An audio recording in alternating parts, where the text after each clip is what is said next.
வணக்கம் மாணவர்களே, மண்புழு உரம் எப்படி தயாராகிறது அப்படின்றத பார்க்க போகிறோம். இங்கே பாருங்கள்,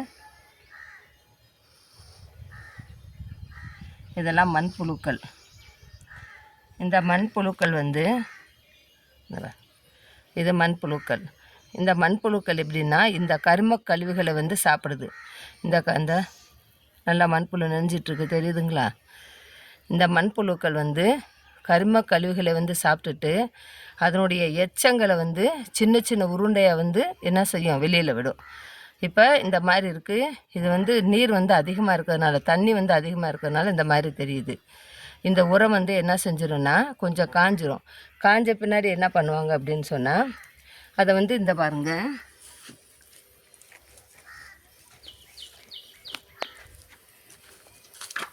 இந்த மாதிரி இருக்கும்.